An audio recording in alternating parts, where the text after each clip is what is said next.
Welcome to While We Were Distracted, the podcast where we explore topics that often get overshadowed in the rush of daily life.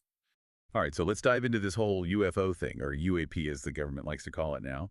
Seems like everyone's buzzing about what the government might have been hiding, and now there's this whole Congressional Act promising some answers. Yeah, it's interesting, right? We're not just talking about some casual promise of transparency. Right. This is a 64-page bill, approved by the Senate, no less, outlining exactly how this disclosure is supposed to happen.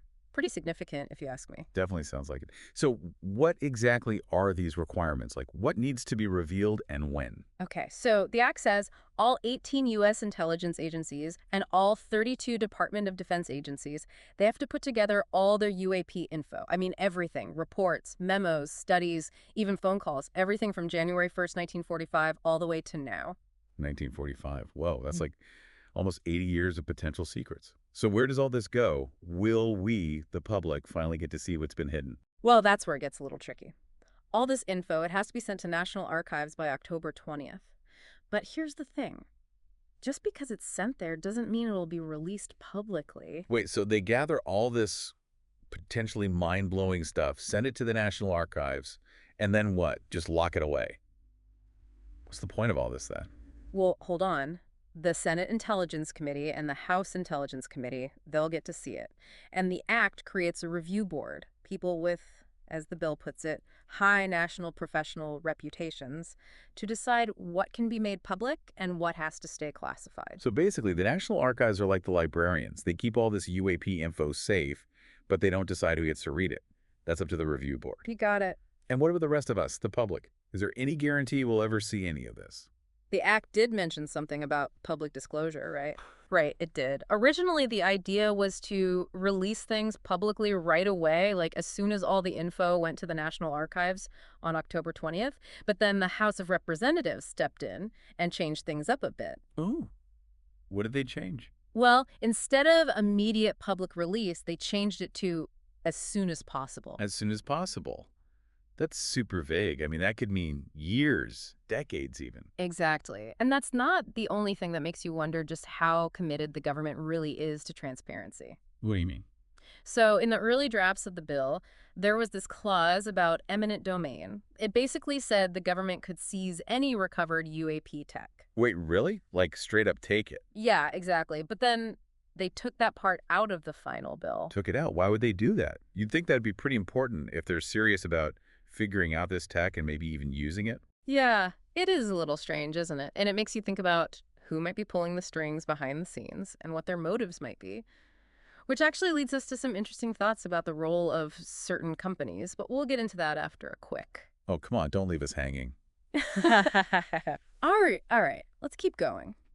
So yeah, this whole eminent domain thing, taking it out, that's really what makes you wonder, especially when you start thinking about these big aerospace companies. Aerospace companies. What do they have to do with UFOs? Well, imagine, right? We're talking tech that's potentially way beyond anything we have now.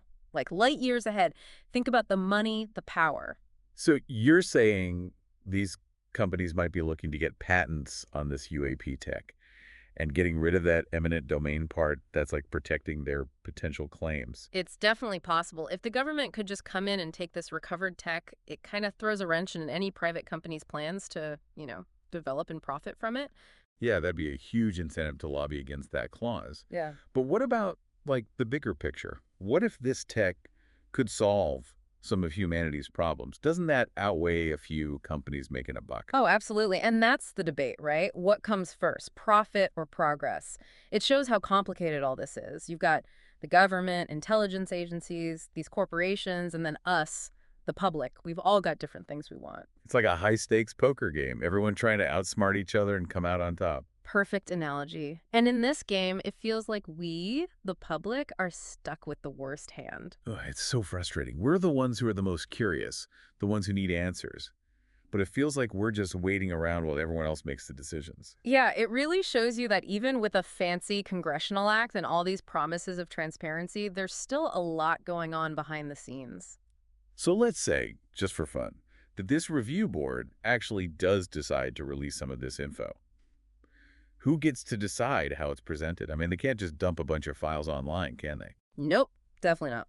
The Act talks about a controlled disclosure campaign plan developed by, you guessed it, the review board. Controlled disclosure campaign plan. Sounds kind of like a PR stunt to me. Right. The idea is to make sure this info doesn't, freak everyone out or put national security at risk. But then you've got to wonder, what are the ethics of, let's say, weaponizing this UAP tech? So even if we do get some answers, it's going to be filtered through a whole bunch of government stuff and maybe even influenced by these companies. It's definitely something to keep in mind. It's up to us to be, smart about the information we get, question the narratives, demand more transparency, don't just take everything at face value. Let's imagine for a second, though, that the government goes all in and tells us everything they know about UAPs. What would be the biggest bombshell? What could really change our understanding of, well, everything? I think the biggest, most shocking thing would be confirmation of extraterrestrial life, like actual aliens. Imagine what that would do to society, religion, how we see ourselves in the universe. It'd be a total game changer. Whoa. It'd rewrite history books, right? Yeah. Challenge everything we thought we knew about the universe. What if the truth is even crazier than we can imagine? Something that, like, breaks our understanding of reality. That's a real possibility. This whole UFO thing, it's full of weirdness, paradoxes, things that just don't make sense. Yeah, like all those stories of people getting abducted or seeing objects doing impossible things. Some of them are from really credible sources. It's hard to just brush them off. It almost feels like we're dealing with something beyond science as we know it. Exactly. And that brings up an even deeper question, one that goes into, the essence of consciousness and how it might be connected to this UAP phenomenon. Okay, now this is where things get really wild for me. Consciousness. How could something like that, something we can't even touch, be tied to these, solid objects, these UAPs? It's a question that's been around forever, right? But more and more, we're seeing evidence that consciousness might be more than just what our brains do. What if it's a fundamental part of reality itself, woven into the fabric of the universe? So you're saying our thoughts, our intentions, they could actually interact with the physical world, even with these UAPs? Think about quantum mechanics. We've seen how just observing something can change how particles behave at the tiniest level. So what if consciousness works kind of like that? What if it can interact with reality in ways we don't even understand yet? Wow, that's a huge idea. But it would explain some of the really strange stuff, like people saying they had telepathic contact with aliens. Exactly. Those stories, right? They're often dismissed as imagination or hallucinations, but maybe they're glimpses into a reality where consciousness isn't bound by space and time, where thoughts can be as powerful as actions. It's mind-blowing, really. So instead of just focusing on the nuts and bolts of UAP tech, we should also be looking inward, exploring consciousness. Absolutely. If we want to truly understand this UAP phenomenon, we can't ignore consciousness. It's not about choosing one or the other. It's about seeing how they connect, how the physical and the non-physical interact. This is also fascinating, but it also feels a bit, I don't know, out there. How do you even study something like consciousness, let alone how it might connect to UFOs? It's definitely a challenge, but not impossible. There are researchers exploring the edges of consciousness, using all sorts of techniques, meditation, altered states, even something called remote viewing.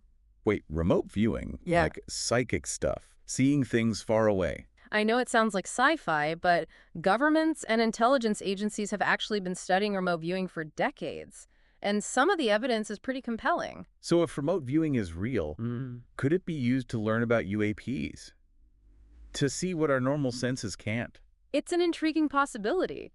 If consciousness is a part of this whole UAP thing, then maybe remote viewing is the key to unlocking the secrets. What? We could be on the brink of a whole new scientific revolution where exploring inner space becomes as important as exploring outer space. This has been, I don't know, mind-opening is the best way to put it. It feels like we're peering into this vast unknown where science, consciousness, and this UFO mystery all come together. And this is just the start. Trying to find the truth about UAPs, it's pushing us to the limits of our understanding, challenging everything we thought we knew about reality. It's an adventure, and we're all on it together. This deep dive has left me with a ton of questions, but it's also sparked this sense of wonder that I think will stick with me. It's exciting and kind of scary to think about what other discoveries might be waiting for us. Remember, the truth about UAPs might be way more complicated, way more profound than we ever thought. Well, one thing's for sure. This deep dive has been a wild ride. We've gone from this Congressional Act to exploring consciousness and how it might be tied to the whole UAP mystery. Thanks for joining us. Don't forget to check out the source material and keep the conversation going. Until next time, keep looking up. Don't forget to like and subscribe for the next episode on While We Were Distracted.